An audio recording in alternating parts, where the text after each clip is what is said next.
In this video, we'll be comparing the performance between two new high-end Nvidia GPUs, analyze gaming benchmarks, and look at a major new game released on Xbox Game Pass called Avowed that's currently sitting #1 on Steam with mostly positive rating. Here are the settings with DLSS quality and no frame generation, everything maxed.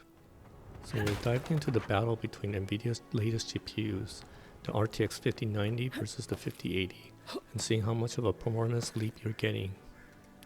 So let's talk numbers. The RTX 5090 brings about a 48% increase in overall performance compared to the 5080, but the real game changer is the 60% improvement in 1% lows. This improves the frame stability, which means smoother frames and less stuttering. Another interesting note is that the 5090 isn't being pushed to the max, it's running under 400 watts, whereas we typically see it over 500 watts. There seems to be some bottleneck due to the 7900X, and a faster X3D chip will probably fully utilize the 5090. Keep in mind that the temperature of the GPU might seem low, but that's because the ambient temperature is around 60 degrees Fahrenheit or 15 degrees Celsius right now in the winter.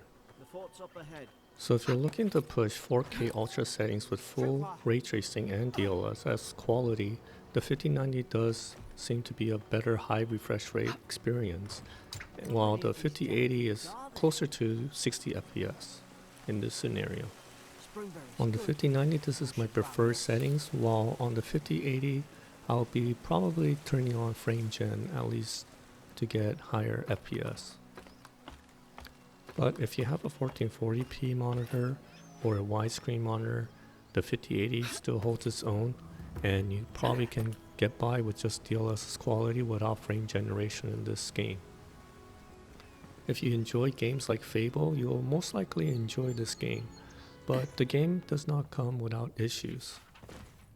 One of the issues that people talk about with this game is that there seems to be a lot of stuttering, especially if you don't have a newer CPU or GPU to run this game.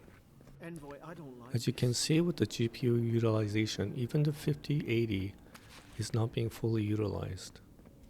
GPU utilization seems to be around the mid 95% utilization with the 7900X, which means for people who have lower end hardware, they will probably experience more stuttering and issues with not being able to fully utilize the graphics cards that they have. However, the 5090 is still showing a sizable increase in FPS, both average and 1% low compared to the 5080, which seems to align with the 52% increase that you would normally get on other games. One thing you can do to maybe help with the issue of your system not having smooth frame rates is to try using DLSS Swapper.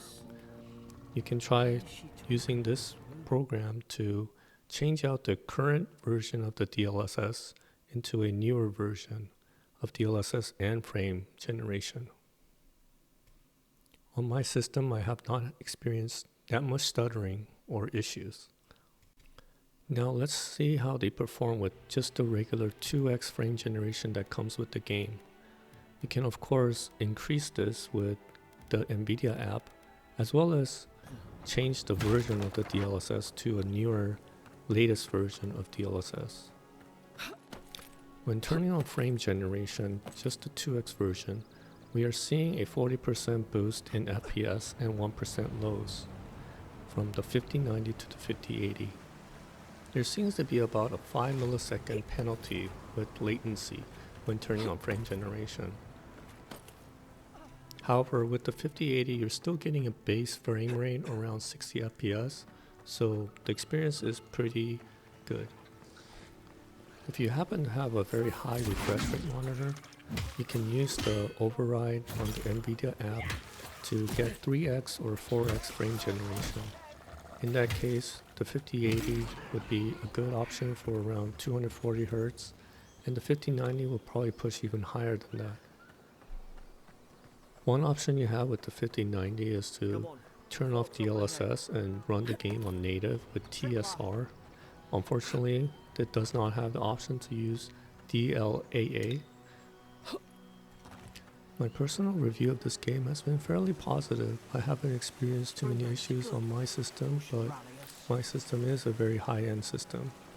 Those that are a fan of RPG games will like that there's a lot of player choices in this game.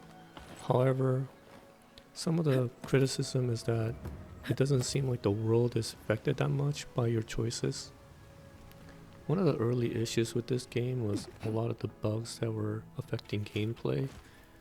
Obsidian seems to be patching this game fairly frequently, so I expect a lot of these bugs to be fixed in the short term. My impression is this is a game that you should try out if you have Game Pass, but if you are looking to buy this game, you might want to wait a while. Current price of $70 for a game of this quality seems a bit steep. So the current poll shows that it would take about 17 hours to finish the main story and about 35 hours to also complete the side missions and a whopping 54 hours to complete everything. So overall, the game isn't some kind of masterpiece or revolutionary game. It is just a standard RPG game that's pretty solid and probably worth playing if you love RPGs.